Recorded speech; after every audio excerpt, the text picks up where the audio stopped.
அனைவருக்கும் வணக்கம். இன்னைக்கு வந்து ரொம்ப சுவையான முறையில் மட்டன் திண்டுக்கல் பிரியாணி செய்ய போகிறோம். வாங்க எப்படி செய்கிறதுன்னு பார்க்கலாம். எப்பவும் போல் மட்டனை வந்து கல்லுப்பு மஞ்சள் போட்டு கழுவி எடுத்தாச்சு. மட்டனை வந்து வேக வச்சுக்கலாம். ஒரு பட்டை, ஒரு பிரிஞ்சி இலை, ஒரு ஸ்பூன் அளவுக்கு இஞ்சி பூண்டு பேஸ்ட்டு, 2 டம்ளருக்கு தண்ணி ஊற்றி 8 விசில் அளவுக்கு விட்டு நம்ம வேக வச்சு எடுத்துக்கலாம். கடாய் நல்லா ஹீட் ஆகிடுச்சு. என்னென்ன சேர்க்கலான்னு பார்க்கலாம். 10 நம்பர் அளவுக்கு முந்திரி, பெரிய பட்டை, 2 பிரிஞ்சி இலை, 2 நட்சத்திரம், கடல் பாசி, அன்னாச்சிப்பூ எல்லாத்தையும் வறுத்து எடுத்துக்கலாம். அனல் வந்து அதிகமாக வச்சு தேஞ்சிடவும் கூடாது, அதனால சிம்மில் வச்சு பொறுமையாக வறுத்து எடுத்துக்கலாம். இதுவும் இந்த அளவுக்கு வறுத்தா போதும்.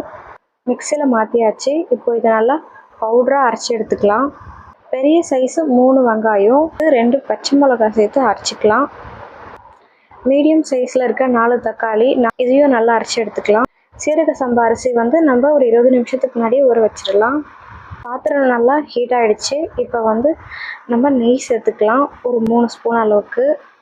தேவையான அளவுக்கு எண்ணெயும் சேர்த்துக்கலாம். இப்போ வந்து அரைச்சி வச்சுருக்க வெங்காயத்தை சேர்த்துக்கலாம்.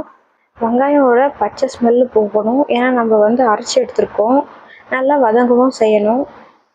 வெங்காயம் நல்லா வதங்கிடுச்சு. இப்போ வந்து நம்ம அரைச்சி வச்சுருக்க இஞ்சி பூண்டு பேஸ்ட்டு ஒரு 3 ஸ்பூன் அளவுக்கு சேர்த்துக்கலாம். இஞ்சி பூண்டோட பச்சை ஸ்மெல்லு போகிற அளவுக்கு நம்ம நல்லா பொறுமையாக கிண்டி கொடுத்துட்டே இருக்கலாம்.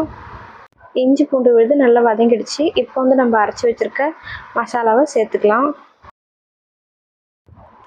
மசாலா நல்லா ஒன்றோட ஒன்று நல்லா கலந்துக்கணும்.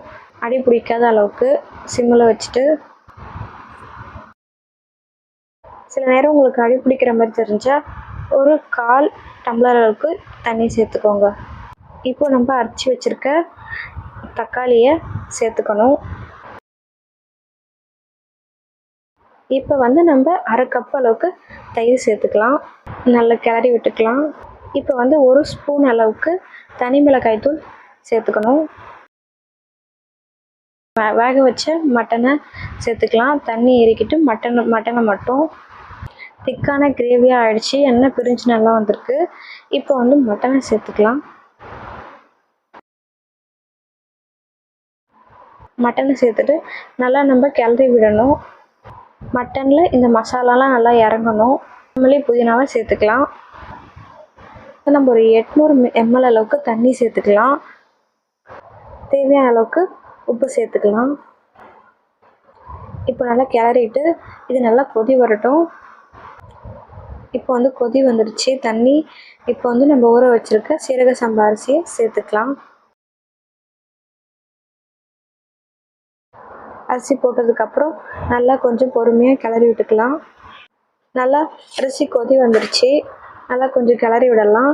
இப்போ வந்து தம் போடுறதுக்கான பதம் வந்துடுச்சு. பொறுமையாக கிளறி விட்டு ஈவனாக அரேஞ்ச் பண்ணிவிட்டு ஒரு 2 ஸ்பூன் அளவுக்கு நெய் விட்டுக்கலாம் மேலே.